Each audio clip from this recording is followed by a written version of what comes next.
ever changing as it flows. And the dream is just a vessel that must follow where it goes. Hello again, ladies and gentlemen. This is Maxwell Ivy, known all around the world as The Blind Blogger, and you can find me over at theblindblogger.net. That's where you can get the episodes of What's Your Excuse? This show right here where I bring friends and acquaintances and people I admire online to share their stories with you and hopefully inspire you to where at the end of the hour you'll ask yourself, if they can do it, what's my excuse? So today I am joined by a guy I met at DreamCon in Philadelphia. He went on the stage after me, thank goodness, because he is just a really powerful speaker, which y'all get a little taste of it once we get started here.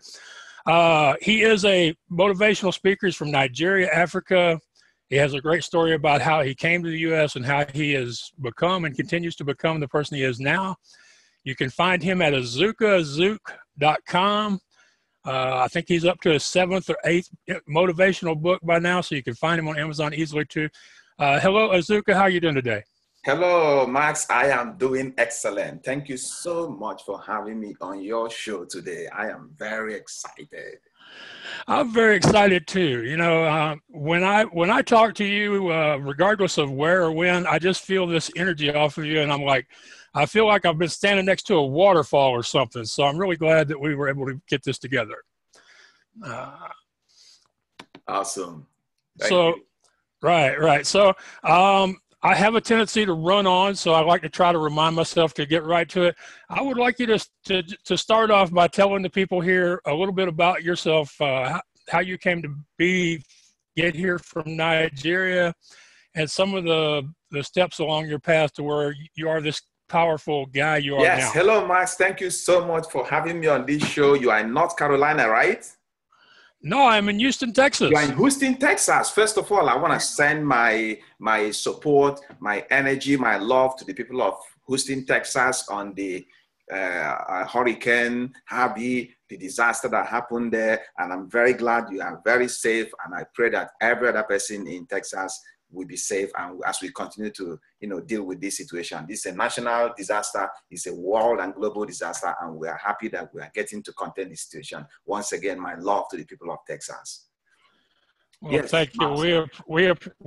We appreciate it. Thank you. I'm fortunate to live far enough away from Houston where we did not suffer any flooding or property damage, but I have lots of friends and family in the area who did. So thank you. Awesome. Thank you so much. And then on that note, I want to say I'm excited being on your show, and I wanted to thank you for having me here. By way of introduction, I am Azuka.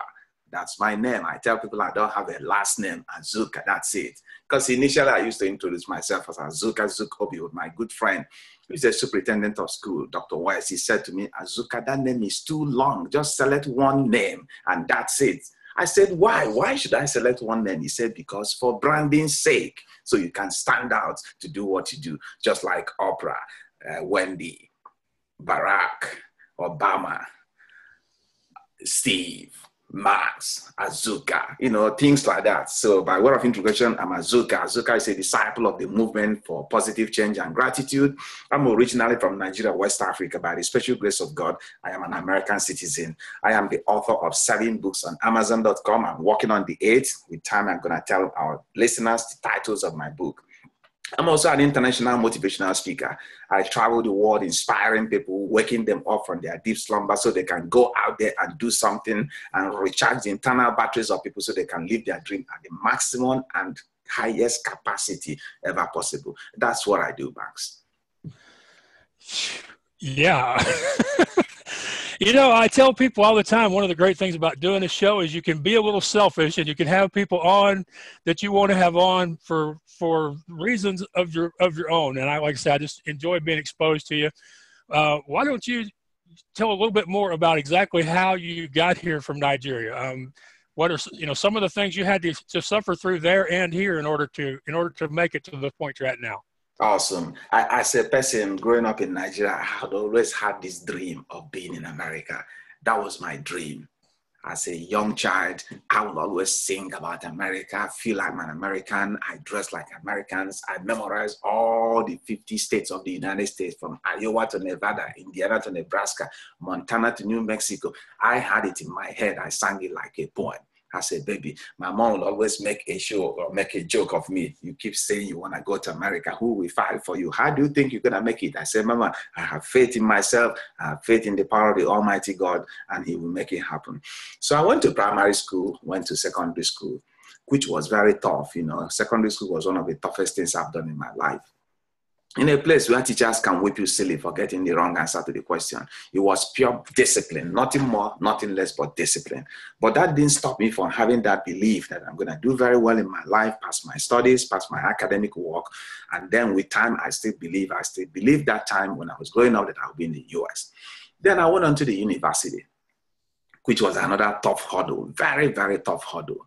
You know, we were always protesting either poor working conditions on campus, lack of water supply, epileptic supply of electricity. Our professors were either protesting non-payment of their salaries or one thing or the other. There's always something. You know, Africa being a different kind of setting compared to American society, which I'm enjoying now. I'm loving it in this country.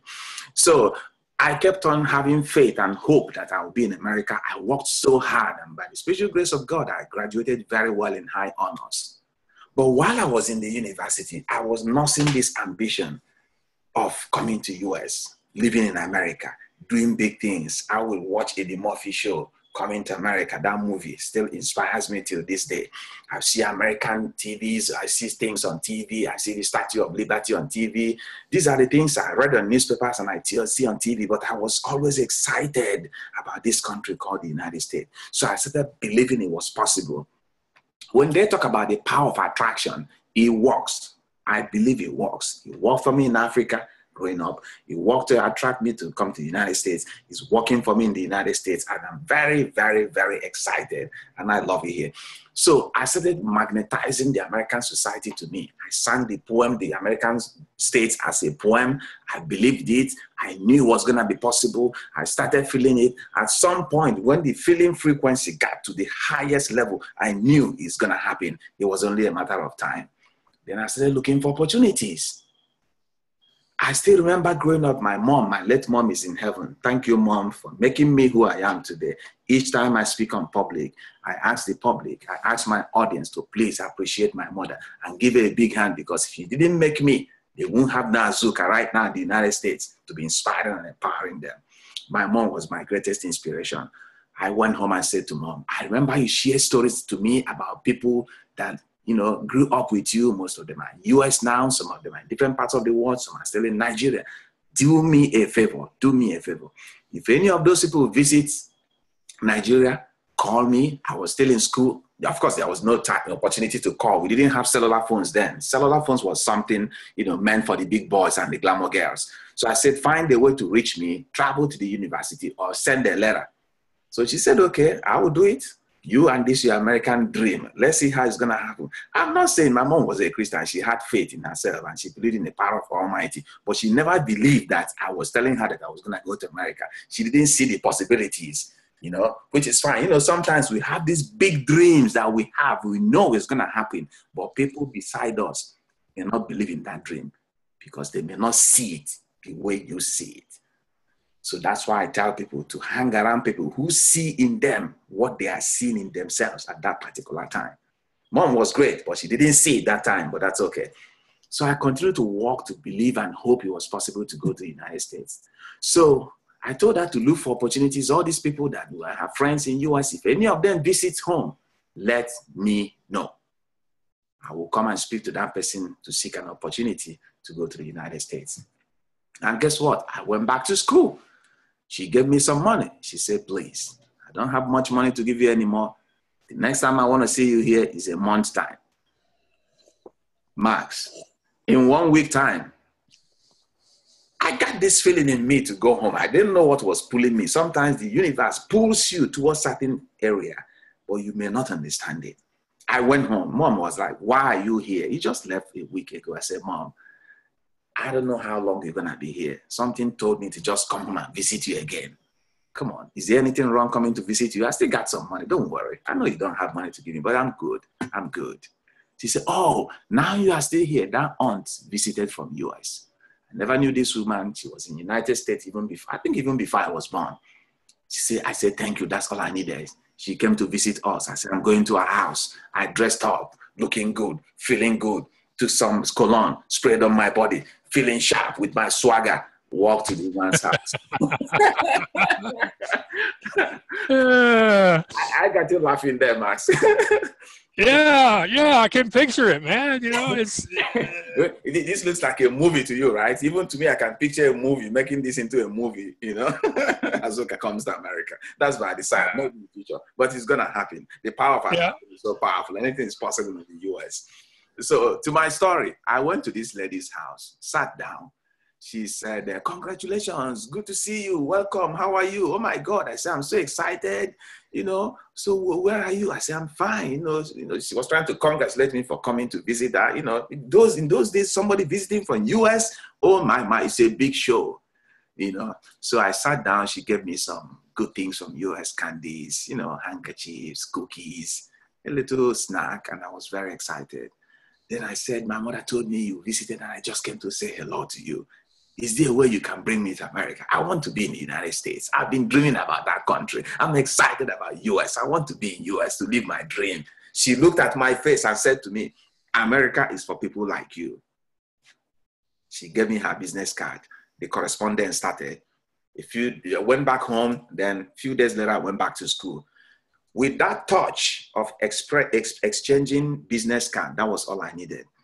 So of her giving me her business card, you know, that was all I needed. So I kept corresponding with her back and forth. And then at some point I mentioned to her about this diversity visa lottery program, you know, which former President Clinton started to give people who ordinarily wouldn't have the opportunity of coming to the United States to come here and live here and work and live the American dream. She sent me the forms. I applied, sent it back to her. She sent it in. 6 months later, I got that phone call that changed my life. I've won the diversity visa lottery to come and live in America. There are over 100 million people that applied that year. They selected 100,000. Listen to these statistics to tell you that God is at work. And when you dream it, you believe it, you feel it, you walk towards it with faith and power and tenacity in the power of God, and what you do is possible. 100 million people applied. They selected 100,000 and gave 50,000 visas worldwide. I was among the few selected from Nigeria. To get this, to prepare for the interview, to get my visa, another tough hurdle. I didn't have money. I had to borrow. Even some people who I should have helped me deserted me. Even some uncles who would have stepped in deserted. God was so kind that one time, at some point, one uncle stepped in and was able to help me. I went to the interview. I dressed up looking very good. I was much young, vibrant, hungry for American dream then. Got to the interview, very young, beautiful American lady. She looked at my face and said, your papers are correct. We have everything here. Where do you want to stay in the United States? I gave her the address. And who are you staying with? I'm going to be staying with my aunt. God bless her. She's in heaven now. Thank you, aunt, for helping me to come to the United States. May your soul continue to rest in peace. I said, she's my aunt. Okay, your aunt. Okay, that's fine. Do you have $65 in American dollars, in American money to pay for your visa? I said, yes. She said, okay, She stamped my papers. Go there, pay the $65. Come back next week to get your visa to travel to the United States. I said, what? Are you serious? That's it? She said, it's done. I took a few steps away from her and looked back towards the counter. I said, are you serious? That's it? She said, we are done with the interview. Congratulations, welcome to America. I almost died. Whoa, this is unbelievable. You know, so I went and paid my visa fee. They gave me a receipt. I went home, came back the following Monday. They gave me my visa. Story short, raised the air ticket, took off and flew. 6 hours flight from Lagos, Nigeria to Amsterdam in Holland. It was raining as we were touching down. But when I got into the aircraft in Nigeria, I never flew before. I was like, I looked into the aircraft. I'm like, I saw over 300 people. I'm like, whoa, how am I going to be in this thing? Oh, I almost ran away. But I summoned courage, got myself together and sat in the aircraft, and we took off. 6 hours, we were in Holland. As we are landing into Schiphol Airport, I'm like, wow, this is amazing. 4 hours transit, we took off again. 8 hours into the American airspace. I saw the Statue of Liberty standing tall in New York, a reminder of what I've seen only in pictures and on magazines back home in Africa. I felt very good. When that aircraft landed and I stepped out of the aircraft, beat customs, got into the city. Wow, it was freedom. Freedom to live my dream. Freedom to express myself. Freedom to believe in myself more. Freedom to express every capacity inside me. Freedom to live the American dream. And guess what? I got into town, settled down. My aunt picked me up. She's in heaven now. And I started my race. Did so many things in America, but at some point got the inspiration to start writing. And that's where I am now. I've written 7 books on Amazon.com, published. And I'm working on the 8th. And I'm a motivational speaker, traveling the world, inspiring people, motivating people, waking people up from their deep slumber. But I couldn't have done all these things were it not for that connection to come to America, and were it not for the great opportunities, the abundance of opportunities this American society has presented to me. On that note, I say, God bless America. That's my story, Max. Yeah, God bless America. This is What's Your Excuse? You can find us at theblindblogger.net. My guest is Azuka. I'm going to try to get used to just calling you Azuka, brother. Yes. As Azuka from New York, from Nigeria, from Philadelphia, a citizen of the world these days. Let's put it that way. And you can find him at azukazuke.com. I told somebody earlier today when I started letting people know that you were going to do this with me for next week's post. I said, I'm just going to ask him a question and hang on for the ride. And I'm sure people thought I was saying that as an exaggeration, but when they watch this, they'll know, no, I knew what I was getting into. So I really appreciate that great presentation, telling us, really sharing us, really making us feel like we were there, right, which is all this was happening. And I think there's more than 3, but there's 3 things that I would like to focus on just because I think they're really important. One is, you started living as if you were an American before you ever even had the first glimmer that you would actually be able to make it happen. You dressed, you sang, you committed our states and our people to your memory, and in your mind you were already here.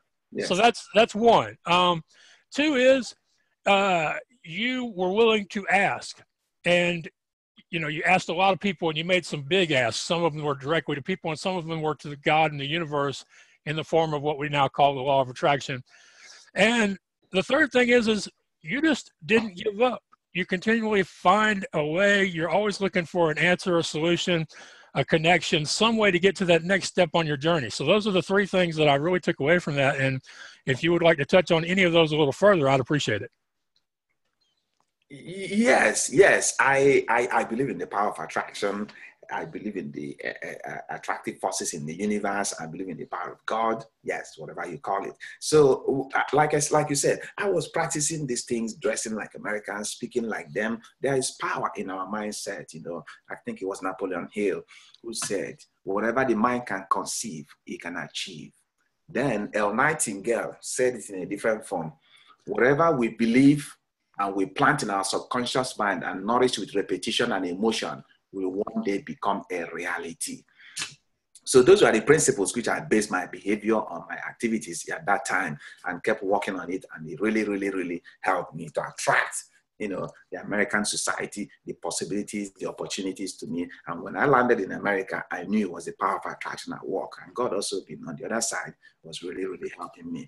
And then on the other aspect of your request for me to explain how I got to this level. There's so much opportunities in this country. There's so much we can do. Life is about steady growth. You can't be complacent with where you are. You can't be content. You can be content with where you are, but you can't be complacent, meaning you can't stay, you can't settle. So at any point in time, I'm always looking for that next big game, from one book to 2 to 3 to 4, starting to speak to local level, at a small level, local level, and then taking it to schools. Now I speak in churches, now I speak to organizations, and I'm taking it to the universities, and it's going worldwide.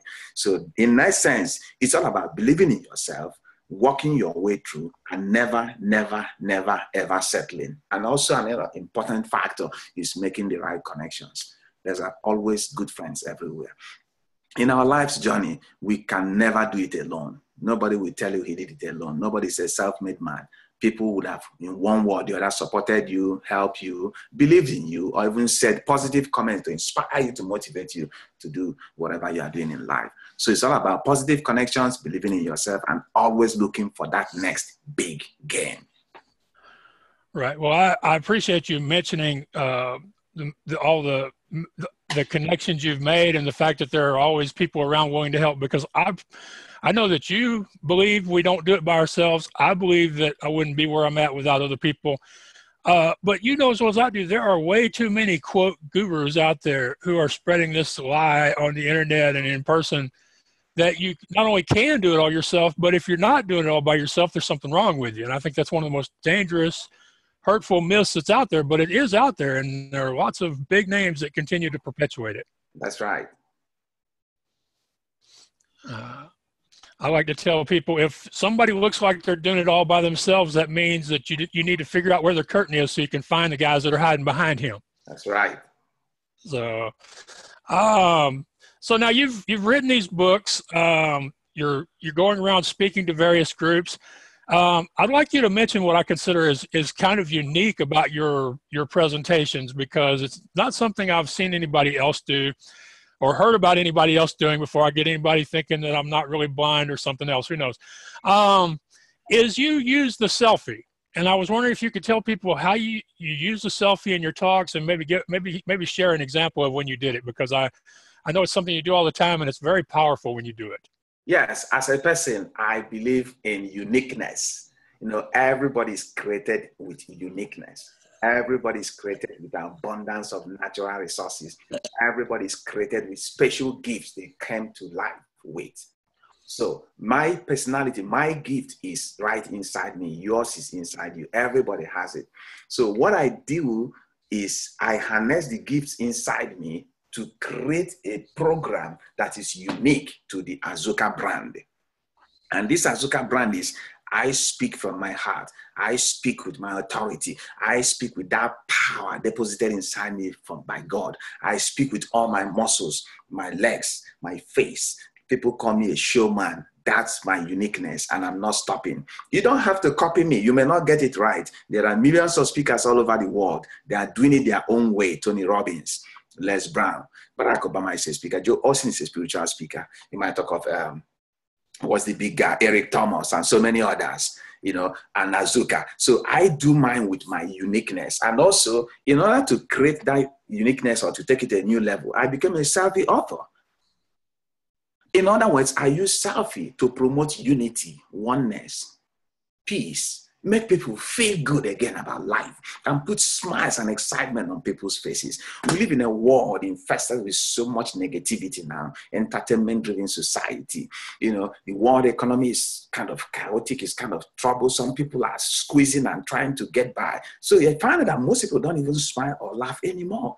So I decided to create something I can use to put smiles again in people's faces. So I realized that once I pick up my camera to do a selfie after my presentation, maybe individually or as a group, everybody is smiling. And it gives me so much peace, so much joy, so much excitement, and so much fulfillment to see these people smile when I pick my phone to do a selfie picture. So that became my brand, Azuka, the selfie author, who uses selfies to put positive smiles and make people get excited again and feel good about life one more time. Yeah. Yeah, it's definitely unique, and it gets people involved with you and connected with you long after you finish talking, which is which is a great thing about incorporating that into your brand. Yes, yes, that's part of my brand. I'm the selfie author and selfie speaker. Period. No apologies to no man. Just kidding. No, we both know you're not kidding. We know you mean it. Yeah, I'm willing to admit, I honestly believe that me and Azuka are related at some point back in our history, because from the first time I heard him speak until after he was through, and I think while I was talking, we have had this connection as if we were our family that gets along. You know, I mean, and I'm happy to consider you one of my mentors these days. And it was a great blessing to meet you and the other speakers. And you're right. Wow, Max, I'm so humbled with you making that comment. You know, realizing you're a blind blogger, realizing your limitations, but you never allow your limitations to stop you. That's one thing that set you apart from every person I've met in my life. You know, people talk about disabilities, but you converted or transferred or transposed or transformed your disability into ability. To be on this live show, right now, you know, to be honest with you, to be on this live show right now, speaking to a blind blogger, it's amazing. It's exciting to me. I know you're excited trying to interview Azuka, only one Azuka in the whole world that talk like me, walk like me, move like me, swagger like me, speak like me. But I'm more excited than you are being interviewed by a blind blogger all the way from Houston, Texas. On that note, again, I salute the people of Houston. I pray for the people of Houston. I send grace, I send power, I send success, I send positive vibes to the people of Houston. Let's rally around everybody. Whatever you can do to help Houston, I'm doing my own little way. Let's get together and help Houston. This guy, Max, on this show now is interviewing me from Houston, Texas. That's amazing. Thank you so much. You are the inspiration, not Azuka. Yeah, I'm probably never going to get used to that, but I'm going to try. I recently recorded a post where I asked, I said, are you buying what you're selling? And it got me to thinking that there are times when I introduce myself that I'm not 100% sold on what I'm telling people that I am. And so that's one of the things that I really take from you, is because when you talk to Azuka, there is no doubt of who you are, what you're doing, where you're going. And, you know, like a few minutes ago, you said, I didn't really mean that. And we both know you really meant it, because you're 100%. And I want to tell you something else. In my family, now I grew up in a family of carnival owners. Yes. And in the amusement world, there are two kinds of people. Well, there are three, actually. Let's just forget about circus folk, because that's a whole different world. But in the carnival end, there are carnies, there are gypsies, and there are showmen. Yes. And my dad always told me, he said, Max, aspire to be a showman. And that's and it's the highest compliment I can pay somebody with my background. And you said earlier you're a showman. Hell yeah, you are a showman, no doubt about it. And recently I tried, I've been practicing some of my I've been practicing some of my words and some of my music lately, and I've been really focusing on breathing from deep down in my stomach and my chest, and I noticed that when I focus on that, which is something you told me to do more, I'm a little sore afterwards, but I can definitely tell the difference when I listen to it played back later. Yes, awesome.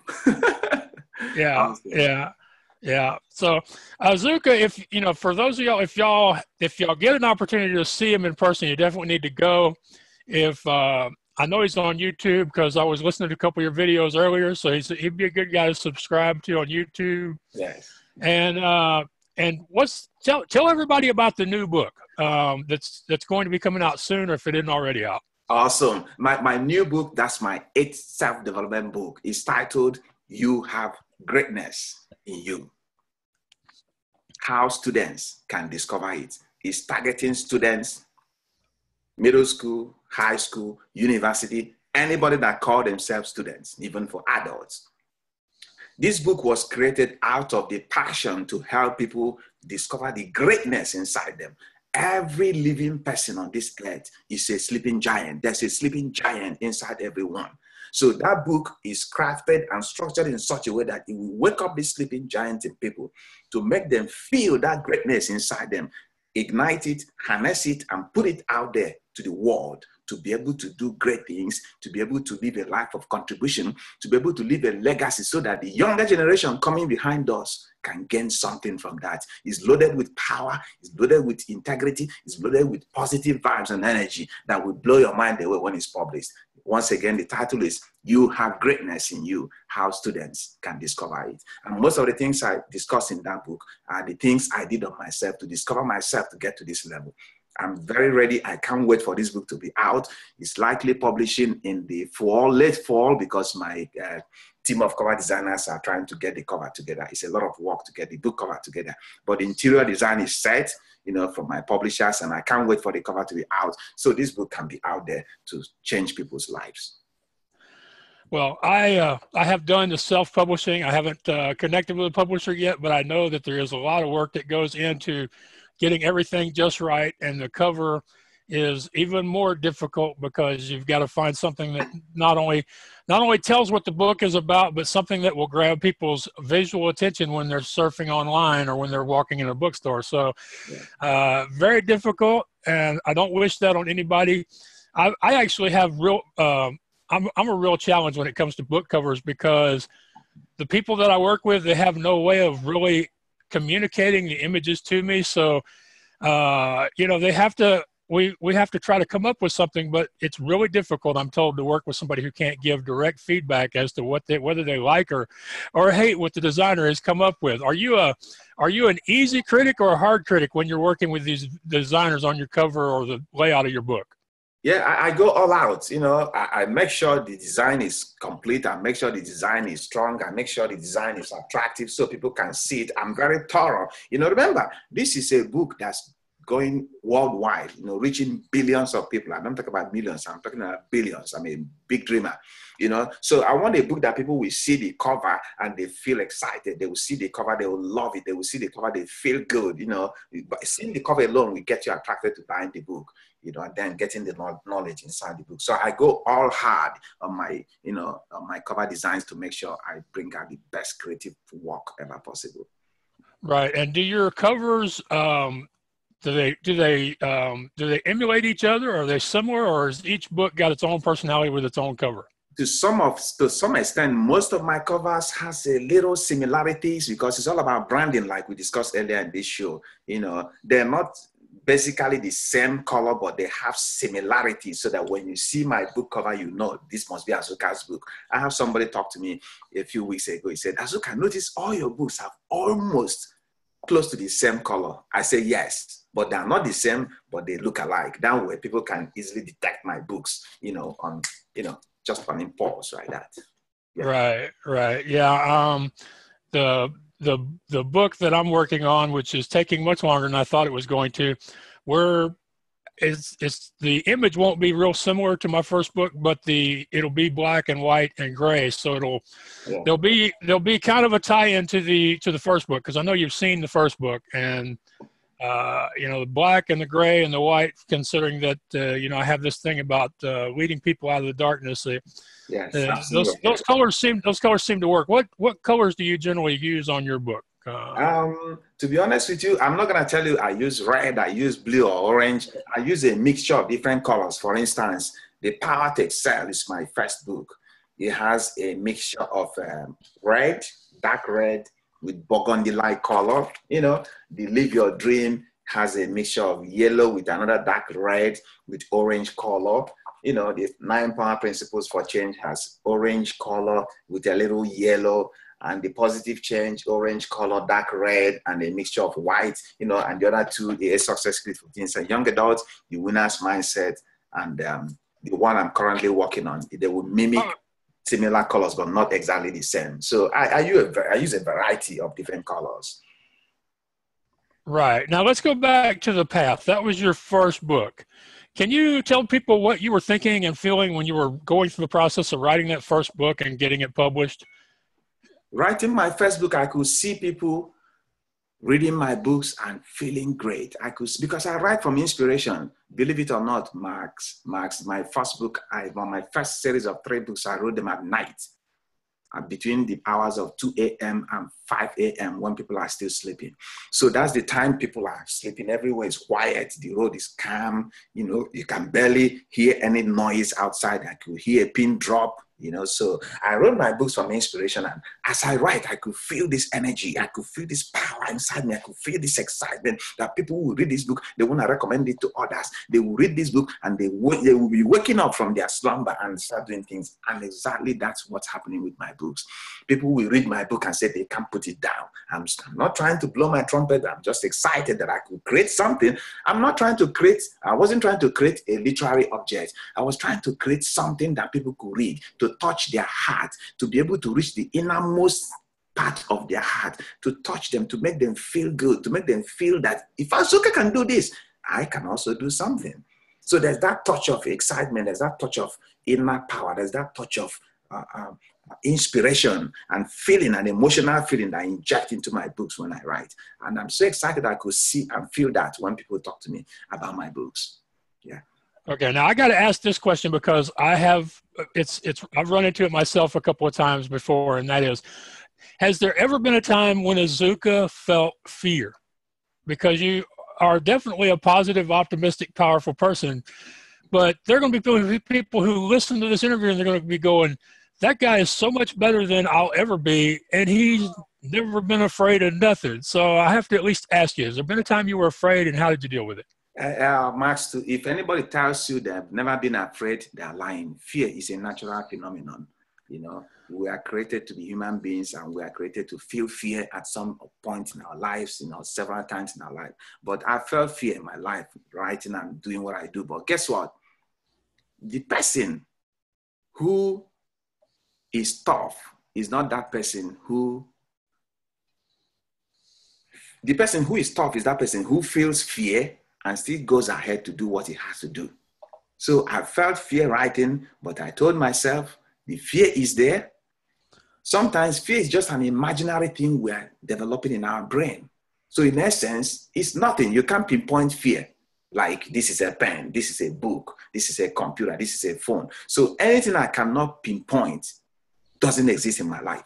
Fear exists, yes, I recognize it. But since I can't touch it, it has nothing to do with me. So that's how I overcome all the fears I've felt in my life to keep publishing and keep speaking. Even when I stand on stage, initially, yes, I felt a little nervous. But as I practice my act and speak and keep speaking, practice doesn't make you perfect. Practice makes you better and better and better, because there's no perfect situation. Fear, yes, but guess what? Fear is rubbish. Fear is nonsense. Fear can kill you. Fear can age you. Fear can make you lose your dream. Fear can make you lose your senses. Fear can make you miserable. Fear can make you poor. So I destroyed all the fear in my life. Even when I feel them, I mute them, and I still do what I have to do. Yeah, I have recently started telling people that fear is always with you, that I'm scared a lot, but I've over the years I've learned that I'm more afraid of missing out than I am afraid of failure or looking silly. So that's what I go back to. I noticed you mentioned fear will make you broke. Now, I wouldn't be doing my job if we didn't talk about money and how you approach it so that you can have the money you need in order to write your books and do your speaking and everything else you're up to. Yeah, the supply is endless. The supply is unlimited. Financial supply, physical supply, emotional supply, academic supply. It's left for you to get out there.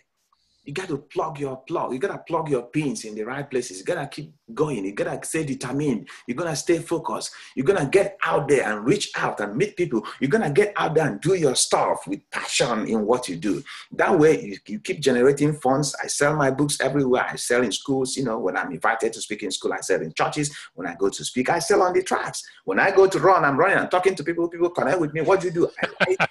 By the time I talk to them for 2 minutes, oh my God, I'm blown away. Do you have your book in the trunk? I sell one book. Yeah. So yeah. You just gotta keep going. I could. I couldn't agree with you more, brother. That's one of those things. If you're an author, you don't just write. You have to be willing to tell people that you write. You have to carry them books around with you, and you have to go, heck yeah, I got one in the car. I got one in the truck. I don't have one on me, but wait, right here, I'll go in the house and get it for you. That's right. See, if you don't tell people what to do, nobody will know what to do. They're not magicians. Only very few are. Very few can read people's mind and know what to do. Yeah, one of the things that I've decided that I'm going to do in one of my books eventually is, well, I did it in the one I'm working on now, is I actually share with people how I address money while I'm traveling, and people are going to think I'm even crazier than they already think I am. But when I left Houston, Texas to go to New York City last year, I had $420 on me. Wow. When I left Houston to go to Philadelphia, I had $500 on me. But while I was gone, I attracted 2 people who now pay me to get them booked on podcasts and radio shows. Yes. They started sending me a check every month on the 1st. Before I know it, you know, between the economy of taking the train, staying with friends and family who just happen to always show up at the right time and offer to take me in, plus those 2 clients, I was able to travel all over the East Coast and get back home safely. And I mention that now because I think a lot of people, they hear people like me and you, and they're thinking, well, yeah, they do all this crazy stuff, but they got to have a lot of money coming in. Yes. And I think that's another one of those dangerous myths, that just because it looks like me and Azuka are killing it doesn't mean we waited until somebody wrote us a check for thousands of dollars before we put ourselves out there and started going out and that's right, and doing what it is we do. That's right. You're very correct. You just gotta get out there and do your stuff. You know, the basement is over flooded, so the action is up there. That's where the action is. And like I tell people, if it was easy, everybody would have been doing it. People tell me, Azuka, how do you do this? You're all over the place. You're inspiring people. I said to them, it's a movement. When you create a movement, there's no stopping. There's no stopping. Because you are putting in the work. You are getting the work done. Yes. You gotta work. Yeah, you got to work. You got to show up every day. Show up every single day. Whether it's snowing, whether it's raining, whether there is it's sunny, whether it's summer, whether it's fall, you gotta show up, brother. Yeah, you got to show up. You have to do the work. You have to ask other people to help you, and you have to be willing to act on that help when they say, yes, here's what you need to be doing. Yes, that means in essence you got to be always ready. Because it's better to be ready and not have an opportunity than to have an opportunity and not be ready. Yes, and a lot of times the first opportunity is not the opportunity you were expecting. But if you don't grab onto that first one, you won't get to that one that you were expecting and hoping for. That's true. I asked somebody a while back. I said, "How many people do you think would be better off if they weren't trying to make their dreams and their opportunities match up to that picture that they've got in their heads?" Yes. You said something earlier. You were saying that you do what you do. You do it with power and with energy, and you didn't set out to write an inspirational book, but you wanted people to be moved by it. And I was wondering if you follow baseball much, or if you've learned anything about the game since being in the U.S. Yes, and to be honest with you, I follow baseball, and I have only gone to a live baseball game a couple of weeks ago. I don't understand the game, but I love the excitement, you know. I don't understand the game, but I love the game. Yeah. Right. I ask you because in baseball they have an old saying, and it's among power hitters. They will tell people, I don't stand up there trying to hit a home run. I just hit the ball as hard as I can and let it go out of the park on its own. Yeah, you're right. And like I said to people all the time when I speak or in my private conversation with a lot of my fans, you know, I was just talking to a fan in Haiti a couple of weeks ago. A couple of hours ago, they are trying to see if they can bring me to Haiti to speak. I said, life is like a baseball arena. You keep swinging your bat. You keep swinging. Once the ball is coming, you swing. What is the chance that the bat will hit the ball? That small bat will hit that ball flying at maybe 70 miles per hour. It's a very small chance, but guess what? They hit their home runs. That's what life is all about. You gotta keep swinging your bat till you hit your home run. Yeah. When you hit your home run, you hit another one. You hit another one. You keep hitting. You keep hitting. Yeah. Now, you mentioned that you've been invited to go to Haiti. I always like to give guests the opportunity to tell me if they have any important events coming up in the next few months. So, is there anything on Azuka's calendar that gets you excited even more so than usual? Yes, I have a couple of events lined up. I will be speaking at a Pine Hill Reservation in New Jersey, September 30. I don't know where Pine Hill is. Guess what? I will get there. God bless my And I have a couple of other events lined up coming. One should be at Rutgers University. It's still in the pipeline. Don't have a date yet. We haven't finalized it. But as soon as we do, I will put it out there. And we take it from there. The Haitian trip, I hope we get it together. We are working on it. It's a lot of logistics. It's still in the baby step. And we make it happen once it's we get it together. And I'll send information of all my events out there. And in case you want to see my events, you see where I'm going to be appearing in future for book signing and speaking engagements, go to azukazuke.com. AZUKAZUKE.com. That's my website, azukazuke.com. All right. Now we're almost at the end of the hour, so I need you to do. I want you to do two things for me. One, what is one thing that you can tell people that will help them move forward on their path now? So do that. If you'd answer that first, please. One thing I will tell people to help them move forward on their path is believe in yourself. Believe in yourself. You can read every book in the world, attend every seminars, go to every conferences, go to every nook and cranny of the world, seeking for churches to pray, and wherever prayers are being answered. I believe in prayers. If you don't believe in yourself, if you don't believe in what you are doing, if you don't believe it's possible for you to move forward, you will never move forward. So believe in yourself. That's the key number one. Okay. And the other thing is I just want to remind people, and maybe you'll say this with me when I get to the second half of it here. If Azuka, yes, from Nigeria, that's right. If he can do this, then what? Come on, say it with me. Then what is can do it. Then what? Come on now. If Azuka can do it, I can do it. Then what is your excuse? Come on, work with me, brother. I'm trying to get my show tagline in. I'm trying to get my show tagline in there. Come on. If Azuka can do it, coming from Nigeria with $20 in his pocket, inspiring Americans, inspiring people all over the world, you can do it because it's in your power. Creativity is deposited in your DNA. It's right there. Oh, thank you, Azuka. I really appreciate you doing this. I hope someday that we will end up on the same stage at the same time. I really look forward to that time whenever it happens.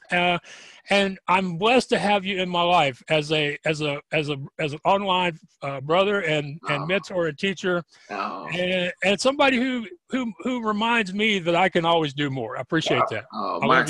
Max, the day I spoke at that conference, and you asked me after I spoke, is there a way I can be your mentor? You picked up the microphone. Everybody was listening. You made a wonderful comment about me and said, can you be my mentor? You brought me to tears. You have no idea. Thank you so much. That comment changed my life. And I said to the audience, thousands of people, millions of people that will listen to this letter, I'm officially declaring that Azuka, originally from Nigeria and West Africa, is Max's mentor. Max, the blind blogger. It's an honor having you as a brother, as a mentee, and someone I can coach. Looking at the age difference, Max, come on. God bless you, brother. Thank you. Thank you. Your mentor. I love it. I love it. This will go down as my favorite, as my second favorite interview of all time, because my first one, the first one you ever do is always special. So this will be second. But thank you so much. I appreciate it.